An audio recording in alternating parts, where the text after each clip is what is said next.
I am wearing the Aquastar Benthos H2 on a black Tropic rubber strap. I think this is an awesome dive watch, but today we're taking a look at an absolute classic, a similar watch that came out in the same era. This is the Doxa Sub 300 Professional, naturally on a beads of rice style bracelet. This is a recreation of the original Sub from 1967. It's a little bit different from a 300T, and we'll talk about those nuances a little bit later in the video, but this is one of my all-time favorite Doxa releases. It's one that I have personally owned in the past, and I think if you love retro divers, if you love the classics, this one is right up your alley.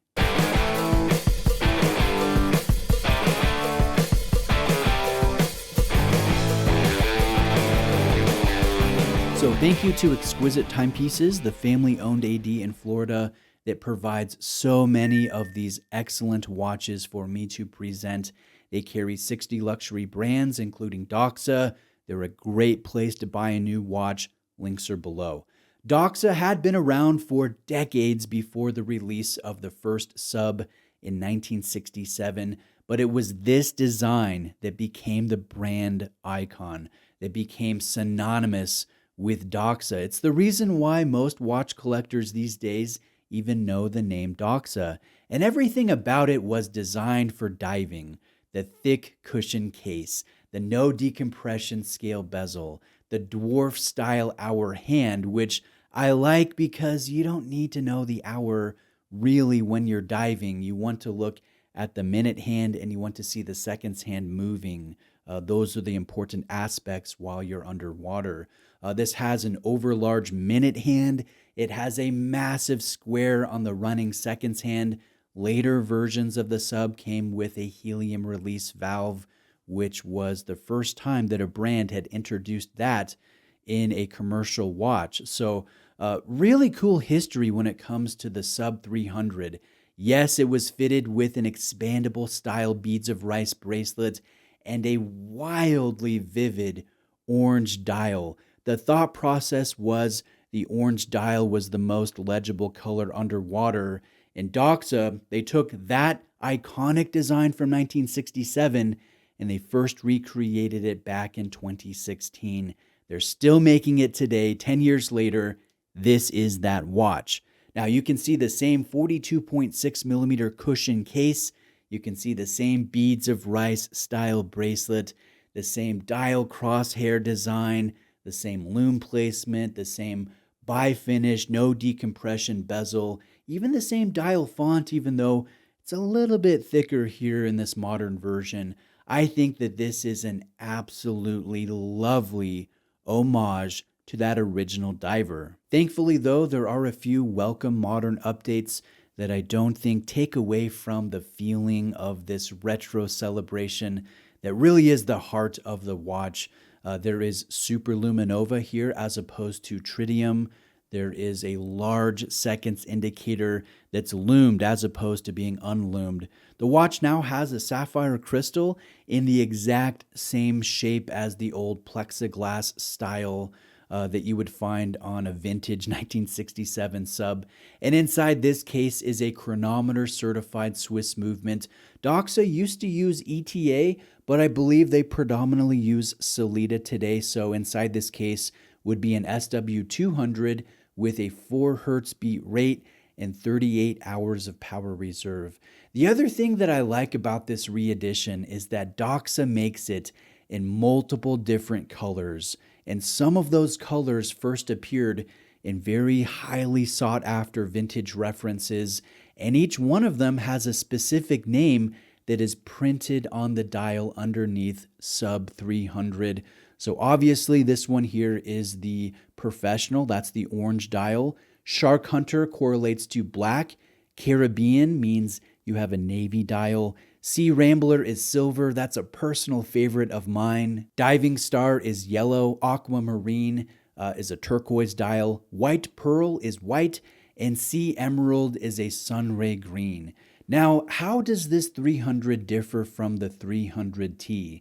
They look very similar. There's just a T designation on the dial that sets it apart. But simply put, the 300T dial is bigger. The fonts are modernized. The watch is slightly taller. It has quite a bit more water resistance. It has 3 times the water resistance of a 300, and the 300T has the helium release valve.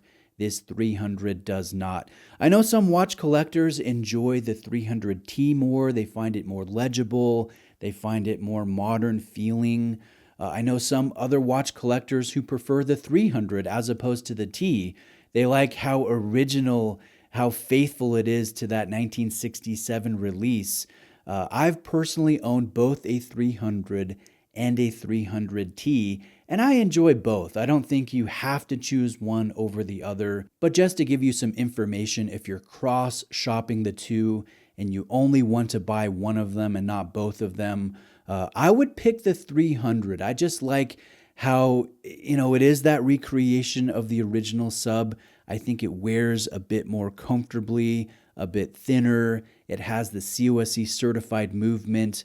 The T does not have a COSC certified movement, but it is $700 less than the 300, and that might factor into your decision if you're looking into both of them. Fortunately, they are both available in the same 8 different colors that we just went through. What about drawbacks to this watch? I don't really have anything to nitpick. I think this is a modern celebration of a vintage icon, and Doxa just did a solid job in doing that and making a faithful homage. I think this is well made. I think this holds its own against other retro-inspired divers in the market.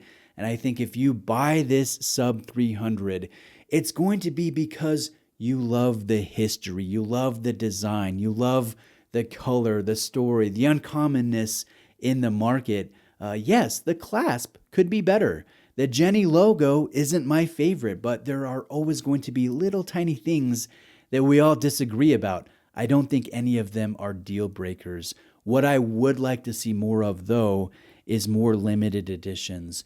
Bring back the Aqualung co-branding. I would love a Shark Hunter or a Sea Rambler in the Aqualung co-branding. I think that would be awesome. Doxa did that back in 2019, but they haven't done it again. Yes, I recognize maybe some of you watching this video fall into this category. There's a few hundred of you out there that got one of those awesome re-editions, and you would likely be upset if Doxa did it again. But there are hundreds more of us out there that missed out on the Aqualung, and so I think there are many of us that would jump at the chance to buy one if Doxa was to ever reintroduce that. Let me know what you think. Let me know what you think about the watch. I appreciate you watching today, and I hope to see you again in another watch video.